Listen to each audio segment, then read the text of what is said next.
So a good indication that even in New York State court, when you've got a jury of your peers and they see the evidence, they know the crime that's in the city, and they see a young man who stepped up to help protect people on a subway. They're stuck in a subway. There's nowhere to run.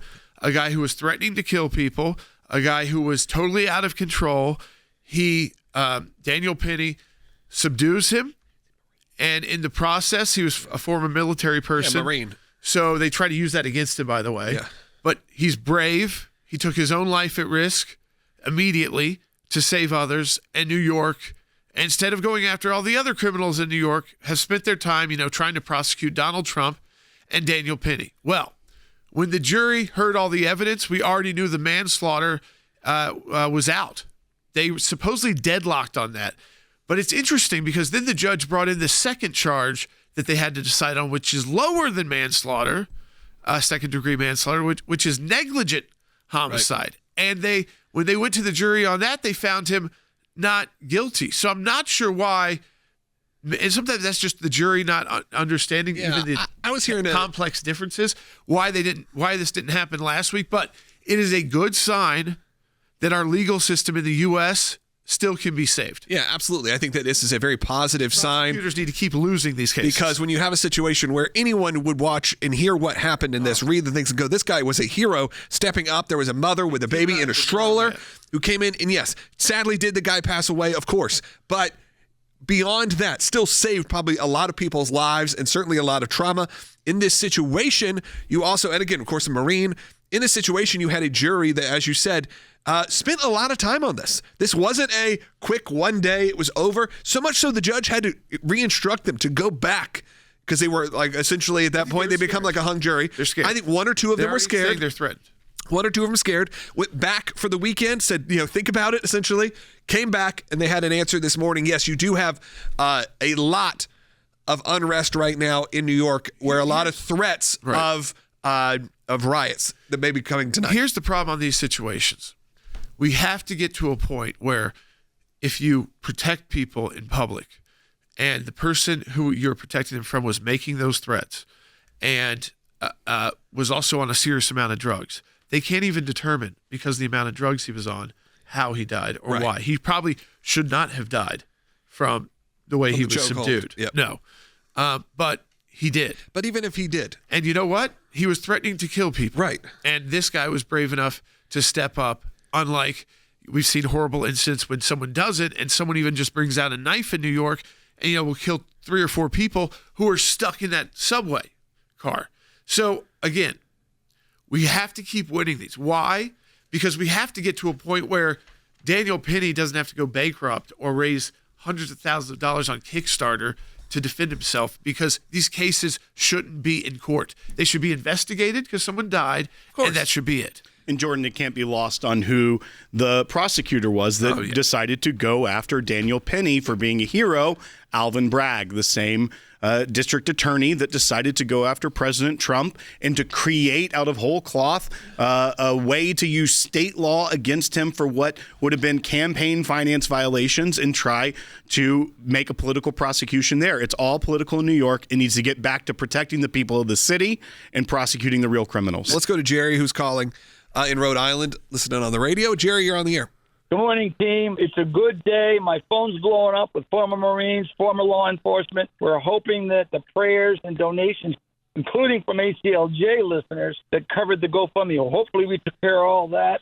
And wouldn't it be great to see Sergeant Penny either at the inaugural or in a Trump position somewhere down the road? Well, Jerry, I think a lot of people feel at least a relief in the sense, as Jordan said, that the judicial system seemed to be honest and fair this time. That seemed to work out in a way, because everyone looking at the facts of this, I'm sorry, if you look at the facts of what happened and you watch what happened, how you can say that this person did the wrong thing, it deserves to be in jail for the rest of his absurd adult life. Coming out of jail, he'd be 60-something years old because he saved people on a subway train from a bad actor who probably should have been out in public. Well, in that second-degree manslaughter charge, which was the first thing that the jury was deadlocked on last week, the judge sent it back to them with some more instruction, came back, still deadlocked, and then the judge said, all right, I'm dismissing that charge. the higher charge of second-degree manslaughter, and then told the jury, look at the lesser charge of negligent homicide. The jury on Friday then had a question about the reasonable person language within negligent homicide, which would mean that did Daniel Penny act outside of what a reasonable person in their right state of mind would do? And what, as you mentioned, Jordan, is interesting is that they were so quickly able to acquit him of the lesser charge when they were deadlocked on the more serious one. Now, this lesser charge would have still carried around 4 years in prison potentially. So he was still facing the jeopardy of prison time. I know that the father of Neely, who was the person who died in the attack, he has already filed a large civil lawsuit against Daniel Penny. But when you heard the witnesses, that there was a mother who had her 5-year-old son that was taking him to a doctor's appointment and barricaded him behind a stroller. Another woman called it a satanic rant that Neely was going on. These people were terrorized and living in fear in that moment on that train. And as you say, you never know what a jury is going to decide or come out with and how they hear it.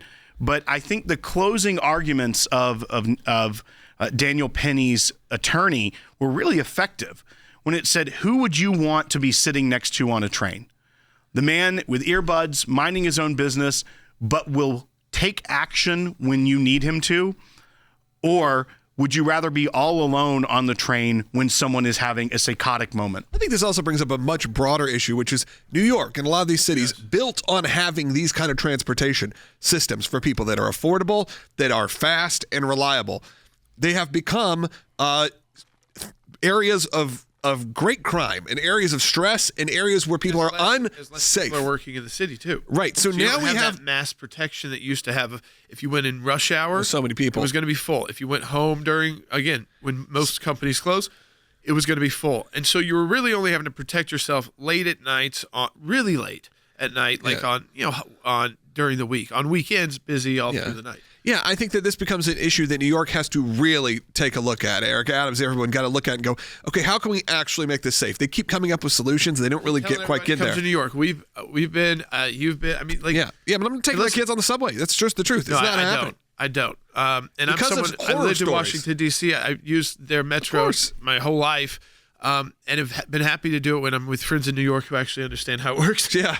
But if you're just trying to go like 1 or 2 stops with kids, it's a nice little way because they walk slower. I'm saying all you need to do is figure out how to make this safe again and make these cities more appealing to come to. This is a good step. You got to get the politics out of law enforcement. This is a good step. Yeah. No, this is a great step because it shows these prosecutors you are wasting taxpayer dollars and your prosecutions are becoming a joke. So stop playing politics as the DA and start actually protecting the people of New York, because that's also sends a signal to the world that the United States of America is a safe country, because there's 2 places that people visit from overseas.